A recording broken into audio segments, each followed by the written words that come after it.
Hawkers bidding for stalls will be subject to a revised tender scheme starting this month. This measure is to deter high bids for stalls at popular locations, says the National Environment Agency. It was announced at an awards ceremony recognizing exemplary hawkers who have helped shape the local hawker scene. Rachel Teng reports.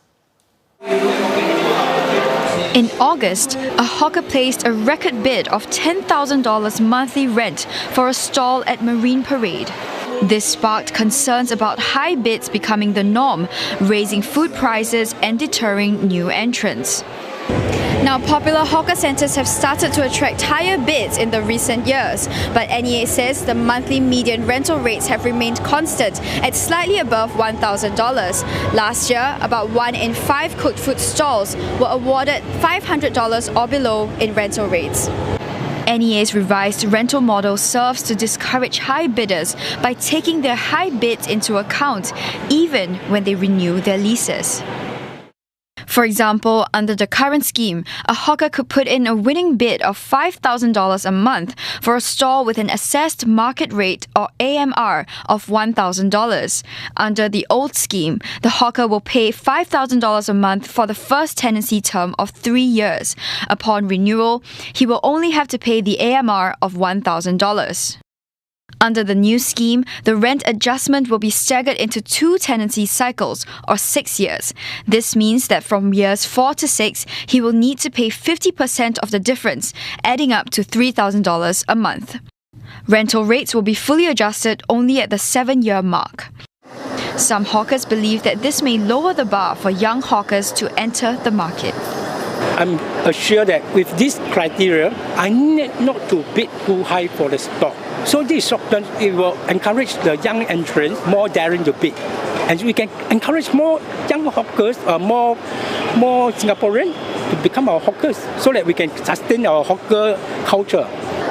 Senior Minister of State for Manpower Koh Po Kun says these changes seek to encourage prospective hawkers to build more sustainable business models. And there may be situations, unfortunately, where prospective bidders put in excessively overly high bids up front to secure their preferred stall. Some do this knowing that under today's current policy, their tendered rent amount will be adjusted towards the assessed market rent when they renew their rent after 3 years. But there are also some who do it without having a full understanding of the kind of business cost that is involved. To help hawkers make more informed bidding decisions, NEA will be rolling out cost estimation tools progressively starting next year. Existing hawkers will not be affected by the new policy. And Serangoon Garden Market and Food Centre has been crowned Singapore's favourite hawker centre. Determined entirely by public vote, the award was announced at the Singapore Hawkers Seminar and Awards. Customers say they enjoy the market for the variety of food and its open spaces as well as cleanliness. Nadirah Zaidi with more.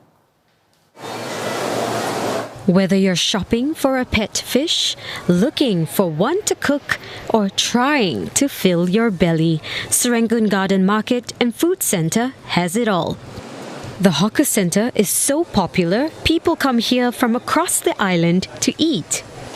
I'm not a resident around here, but the food around here is very diverse, so we get to try many different local food. Basically, they're quite reasonable, the prices here. So for retirees, it's a value for money. Other hawker centres, they feel a bit more enclosed because of the structure, but here, because I can see it's all open to the open area, so you feel a little more comfortable eating here. The variety of food, the open space, these are just some reasons why people come here to Serangoon Garden Markets and Food Centre. But you know what else keeps coming up in my conversations with patrons here? The toilet.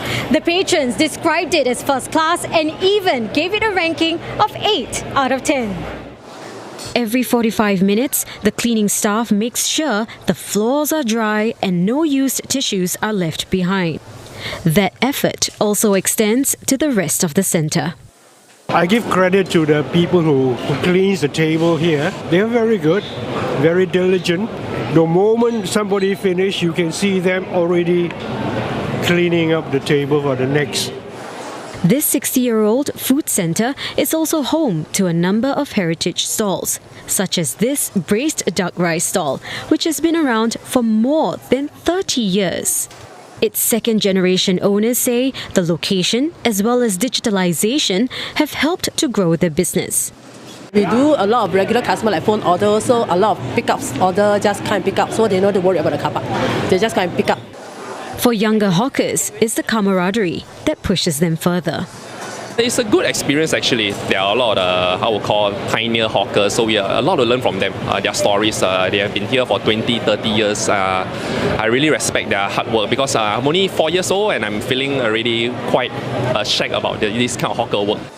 Mr. Lim adds the hawker centre has a sense of community and kampung spirit. Sounds well deserved. Now, with a new generation of hawkers taking over, how will the hawker scene evolve? One food blogger says hawker food might take on a more modern twist as younger hawkers try out their new concepts. Nadirah once more.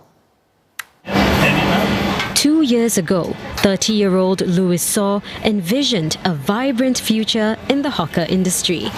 He turned to programs by the National Environment Agency to learn the ropes, one of 41 people to do so this year. 5 months in, he has spent about 20,000 Singapore dollars to furnish his stall. Though he has not broken even yet, Mr. Saw is still determined to chase his dream of entrepreneurship. The goal is to actually solidify the business, build a constant customer stream, and when we have the ability to scale up, we scale up from there. Michelle Yee has proven such goals aren't just pipe dreams. She became a hawker in 2018, breaking even after just a year. She enjoys the independence of the lifestyle.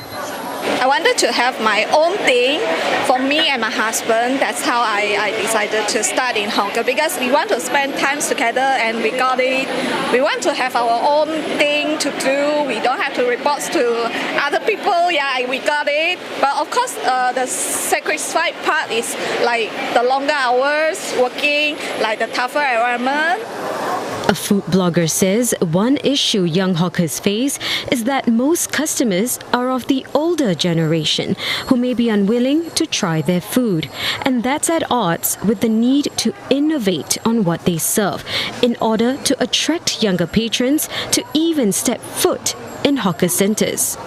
The kids today, they got so many choices that when you know, you can just imagine in 20 years time when they become young adults, there won't be as many people who are so passionate about hawker food anymore. So all these younger hawkers, many of them actually want to serve the more fusion or the more modern hawker food. So I don't think it's dying, but it's definitely changing. Dr. Tay says hawker centre spaces will also need to evolve to attract more young people to the trade. That includes providing bigger stalls for a more comfortable working environment.